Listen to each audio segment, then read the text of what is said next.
Will the Unsanity Collective's mind machine make all the difference in the Dark Knight's battle against the Scarecrow? Well, let's hop into the pages of Batman issue number 115 and find out together, shall we? So then, we join the comic not long after the previous's big finale. Simon Saint was forced to sacrifice his ace weapon and implied lover, Ricardo, Peacemaker X, in an attempt to kill the other rogue, Peacekeeper 1. So yeah, it's been a pretty bad week for Saint all around as he begins to feel his evil plans slipping through his fingers. You'd probably assume, well, I guess this is the end of the Magistrate and the Peacekeepers in this storyline. Well, you would be wrong, because it's at that moment some intern comes to Saint with a revelation about Queen Ivy and the Vine system under Gotham. Once Saint realizes that Pamela Isley quite literally has the power to bring all of Gotham down in an event that would be 10 times greater than No Man's Land, he figures, hey, let's do that. I mean, hey, if I can't rule Gotham City like I wanted to 5 minutes ago, I might as well destroy all of it and kill everybody who lives there. Now, speaking of Queen Ivy, down in her secret garden in the shade, Pamela actually extends an olive branch to Master Wise and the rest of the Unsanity Collective by helping that injured girl that they brought in all those issues ago now. Wise, in turn, actually ends up opening up to Ivy, and we discover that these two have met before. You see, before he was Master Wise, this guy was the Dormouse in the Mad Hatter's Wonderland gang. Tetch and Wise had been partners in the early days of their mind manipulation technology, but they had a major falling out once their ideologies began to diverge from one another. Wise sees great things in Queen Ivy's future, figuring that if she could actually reach out and help this girl now, there's no telling what else she could do to help if only she wants to. From there, we transition on over to Miracle Molly and Batman. Yeah, remember Batman? This used to be his book once upon a time. Molly asks Bruce what's it like dealing with all these major cataclysmic events so often, and Bruce waxes poetically about how normally he's always in contact with his assorted family members, but how this time it's different because technology is keeping them apart, but he still has faith in all of them to do the right thing, because that's what you do when you're a hero. You try and make as much of a difference as you can and save all the people that you can, knowing full well that you can't save everybody, but you still have to try. Now, as Miracle Molly explains, when the Magistrate raided the Unsanity Collective's base of operation, they didn't actually get the real mind machine that's hidden deep within the facility. Molly also theorizes that the Scarecrow's ultimate plan still involves Sean Mahoney and his own version of the mind machine instead of overwriting negative traumatic memories. Scarecrow is going to laser focus and weaponize all the fear, trauma, and negativity within Gotham City, turning it into one giant fear state bomb. I'm still not entirely sure why he needs the disgraced Sean Mahoney to do any of this, but apparently he does. Now, the only thing standing between our heroes and the Mind Machine is Breaker, the big muscle-bound enforcer for the Insanity Collective, who is gacked out of his mind right now on Scarecrow fear programming. Molly says that she designed Breaker's gauntlets to be strong enough to punch Superman, so if Batman is going to be able to get in there and do his thing, she's going to have to deactivate her own work, which she does, so he can do. As the comic winds down, Poison Ivy's garden in the shade comes under assault by Magistrate troops, meaning that even if Batman can stop the Scarecrow's fear bomb, he's still going to have to stop Poison Ivy from dragging the entire city down into the depths. And so that was Batman issue number 115, everybody, and again, if you couldn't tell by my tone, Fear State continues to be really unamazing and ultimately kind of boring in parts. I mean, I guess from a nerdy minutia point of view, I like the reveal with Master Wise. It explains how the Unsanity Collective were able to do the stuff that they do and how Scarecrow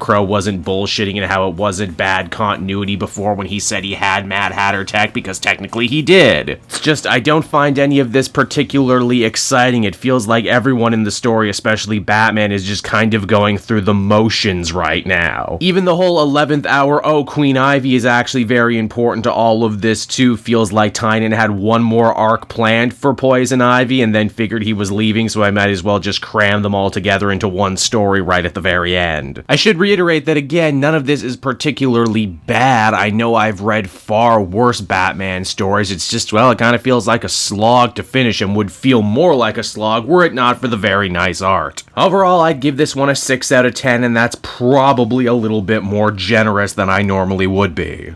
Hey there everyone, it's your pal Cape Joel again, and if you're seeing my face right now, that means you watched to the end of the video, and I'll always be grateful for that. Retention helps in this crazy YouTube game, and so does becoming a patron. If you head on down to the description, you can find a link to my Patreon page. Recently just redid all the tiers, a lot of cool stuff offering up there, exclusive commentaries, exclusive polls, behind the scenes concept art for Capes and Quest. That's the brand new D&D show I've started soon. Never been a better time to become a patron. You can become a patron for as little as $1 a month and help the channel grow and, help me continue to deliver content like what you just saw. So I want to thank you all, and I will see you again next time. Bye-bye.